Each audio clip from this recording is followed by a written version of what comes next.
I recently published my first audiobook on Audible, and today I wanted to make this video to talk about the process. Hello, I'm Gertrude Nontra and I do many things.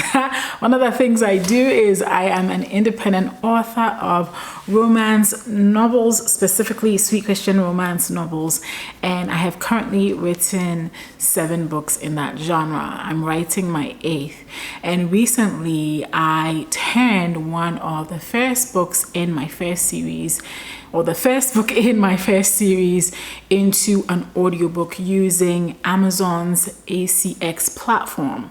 And I wanted to talk through it because when I was going through this process myself, it felt a little daunting. I had talked to an author friend of mine and she helped me, but I thought I would make this video to help somebody that may be looking for this stuff and not finding it, okay? So get a pen and paper and make sure to write what I'm going to say down. So there are several ways you could create an audiobook. You could use ACX, which I'm about to talk about. There are now AI tools out there that you can use to turn your book into an audiobook as well. And personally, I had done a little bit of research on the AI tools. Some of them do sound very natural, and some authors are just using that because, to be honest, having a human narrator narrate your book is a little pricey, and I'll talk about that when I'm talking about the process. And so now there are tools that can, AI tools that you can purchase for, I don't know, like $50, $60, $70. I looked into a few of them, but I didn't take note of them because I didn't really like the feel of them. And so I didn't even go further on that. So you could go that way. You could narrate it to yourself. I did not choose to do that because there are standards that your audiobook must meet in order for it to be accepted on commercial platforms like Audible. And so I chose not to go that route either. Maybe in the future I will. What I chose to do instead was to use ACX.com, which is an Amazon company, to choose a voiceover artist. And because my book was already published on Amazon, I was able, you can go into acx.com and your login for Amazon should work. Once you're in there, you can simply search for your book and pull it into ACX. And then I put it up for audition.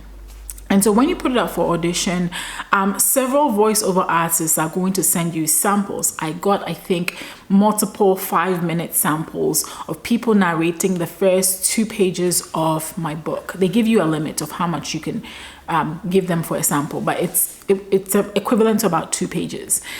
And then from those auditions, I chose a voiceover artist whose rate was within my budget, because I had saved up some money for this. Okay, so whose rate was within my budget, and also who performed the book well, because audiobooks are not just about people reading the book.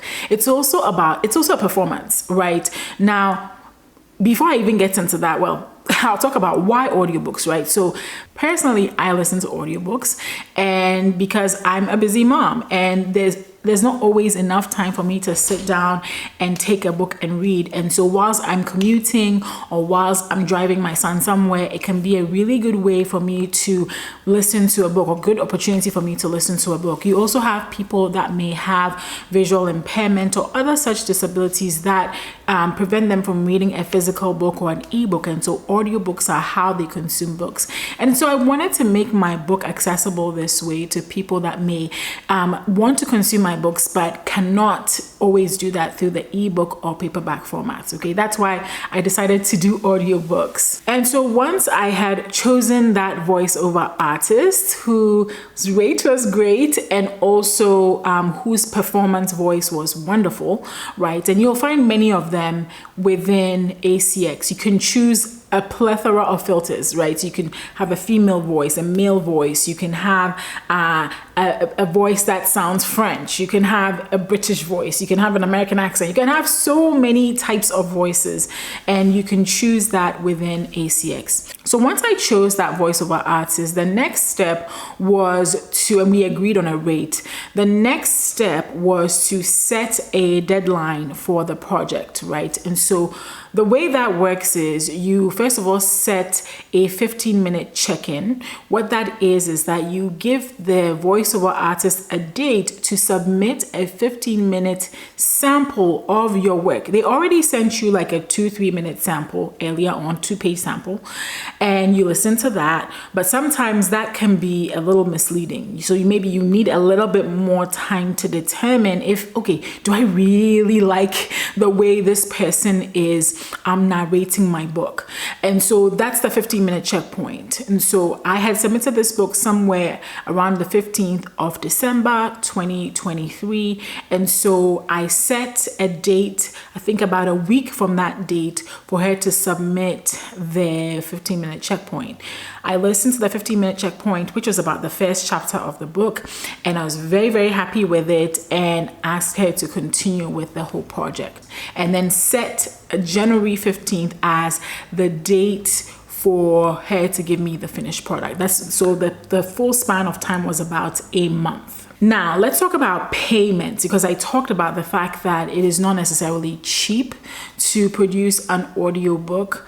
But so far, I believe it's worth it, right? I could have done all those other things, tried to narrate it myself or gone the AI route, but I really wanted a human being to narrate my book. I really wanted a human being to perform my book, and I'm happy that I set aside the money to do that. So within ACX, you can pay narrators per finished hour. The way that they're paid is per finished hour. That means per finished hour of your book. So the way that you can, let me give you a little bit of math on how to calculate that. So according to ACX, which was kind of true for my book, an hour of a book is around 9,300 words. So let's say 9,000 to 10,000 words. Okay, let's put it around there. And so if, let's say, you have a book that's about 40,000 words, you can expect your finished audiobook to be about 4 hours in length. I submitted a book that was around 38,000 words, and the finished product was about 3 hours and 34 minutes. Okay, and so the narrators will submit the finished product to you, and you pay them per finished hour, right? Not per hour of them doing the work, but per finished hour. And so there are so many rates, and these voiceover artists will display their rates. I saw rates as low as $40 per finished hour up until about $150 per finished hour. For my specific voiceover artist, we agreed on a rate of about $52 per finished hour. And so for about 3 hours and 34 minutes, that came to somewhere around $186 that I paid to this voiceover artist to do my book for me. And you guys can check me on the math. I think the math is correct. 3 hours and 34 minutes times 52. And that's how much I paid her. And so that's what you can expect. So, your word count is going to matter, because it determines how long your audiobook is going to be, and will determine ultimately how much you're going to pay that voiceover artist.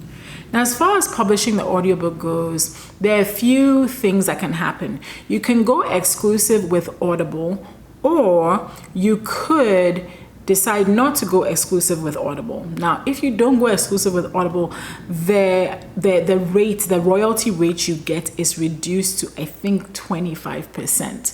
But if you do go exclusive with them, it's around 50 or 60%. I'll show that on the screen here. And then this also affects how you pay the voiceover artist. So if you choose to go exclusive with Audible, then you have a choice of either paying the voiceover artist outright for your book so that you have all the rights of the book, even though the narrator's name is mentioned on your audiobook. So it will be like, this book was written by ABC and it was narrated by XYZ, okay? You can have that, and at that point the rights all belong to you.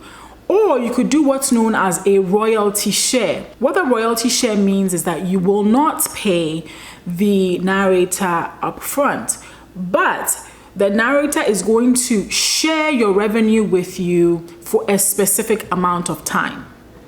Personally, I could not risk that. And then sometimes, according to one of my author friends, sometimes there can even be tangles on who owns the rights of the book when you do a royalty share. And I was like, I just want to own the rights. It's my book, it's my baby. It's okay if the narrator's book is on there for her own marketing, but I want to own the rights, so I paid her upfront. So you can do that. You can either pay upfront or you can do the royalty share.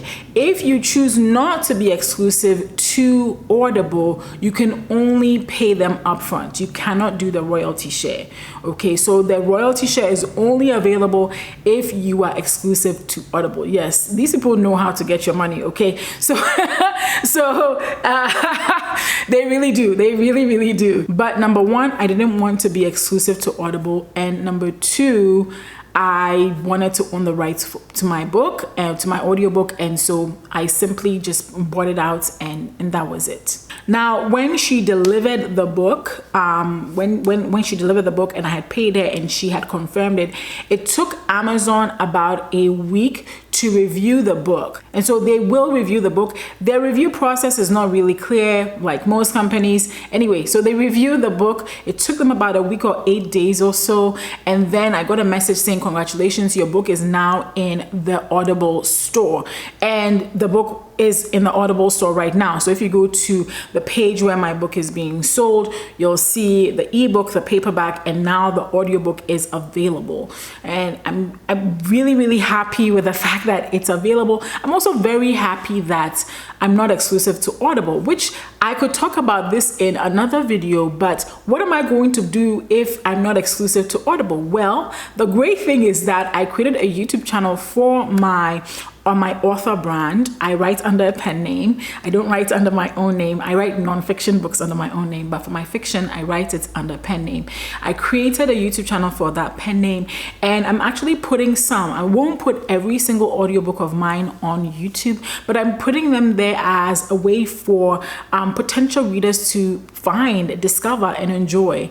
And then there are other platforms like Everand and Spotify and some other platforms that are always popping up that also offer audio experiences, including audiobooks. And I want to use a tool known as Findaway Voices to distribute the audiobook that way, so that again, I'm not tied into just Audible, just Amazon.